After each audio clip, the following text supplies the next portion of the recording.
Also in the street plan of Washington, you find pentagrams. So here we have two pentagrams in the street plan of Washington. The top one points into the Capitol building, and the one at the bottom points into the White House. This is a political building, so we're told. In fact, it's a temple to a secret society, built by the Freemasons to a specific design, Congress, the Congress building. Where did it get its name from? Capitol Hill, from a sacred place of the Roman Brotherhood going way back called Capitoline Hill. And when Madeleine Albright, high priestess of this brotherhood, became Secretary of State, and she went across on her first overseas visit to Europe, she actually went to Rome and made an official visit, what for her would have been a pilgrimage to Capitoline Hill in Rome, and that's where we get Capitol Hill from. This is George Washington.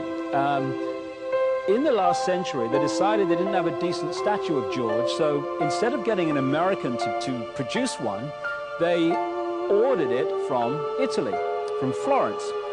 And when it arrived on the dockside, people were staggered, because here was George, the first president of the United States, depicted naked from the waist up with this cloth over his Bill Clinton's, and then pointing up one arm, pointing down the other. What's going on? Unless you realize where these people are coming from, it's inexplicable.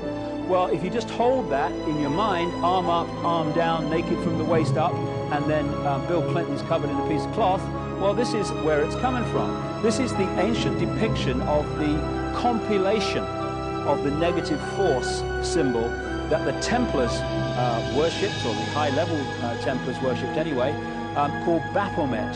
And this is why that they depicted George Washington in that way.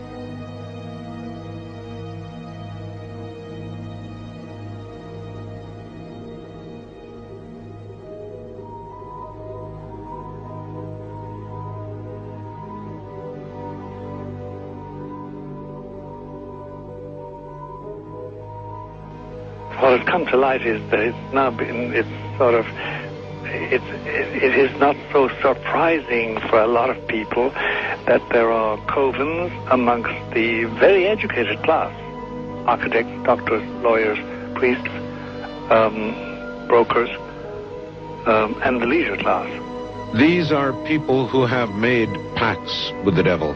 That's right. It's really the best, the more accurate way of describing would be that they have indulged themselves in the worship of the goat, of the prince, of the serpent, of Satan, of Lucifer, and they lead perfectly normal lives. They're jewel merchants. They travel. They're prominent in their own way, but they do have this indulgence.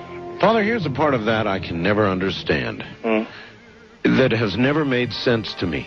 And that is, if somebody were to make a pact with the devil, then obviously the implication is if the devil is there to make a pact with them, to make a deal, to make their life, this short mortal life on earth, pleasurable, with money or women or travel, or more interesting, whatever it is they want. Yes. Then they are aware of the presence of the devil, and they are obviously aware then of the presence of God as well, and they nevertheless make a conscious, stupid, short-term, blind choice to take what they can get in this lifetime. And to embrace one, you must embrace the other. It's not like it's some wishy-washy person. I know you do.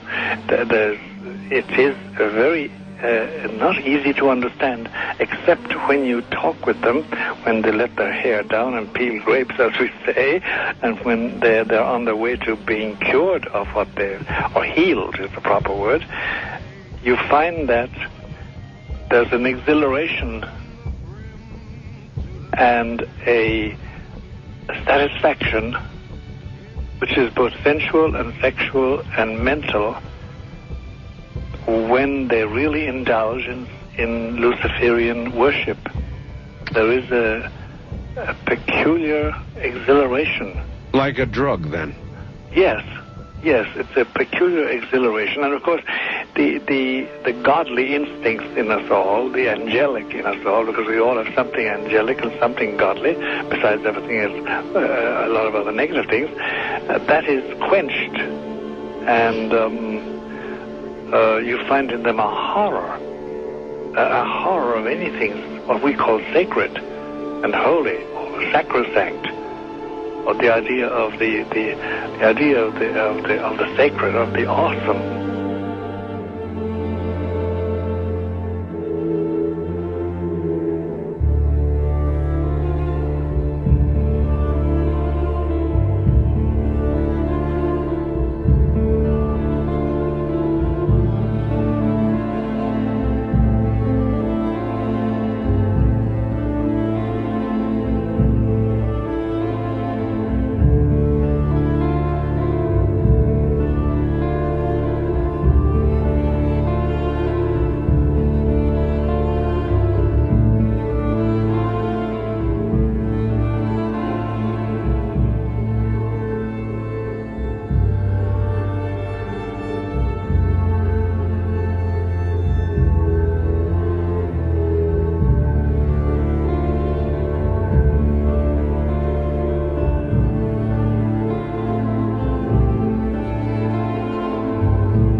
How in the world did you ever get involved in praying to demon spirits? A fellow that had been on a particular ship with me, he told me, "Hey, I got something fantastic to tell you." He said, "I am affiliated with people that speak with the spirits of the dead. How would you like to talk to the spirit of your dead mother?" And I was shocked. I was shocked. He said, "You wouldn't be afraid of talking to the spirit of your dead mother, would you?" Well, I said, "I'll tell you what, I would have to give that some thought, because it's something I never thought about before in my life."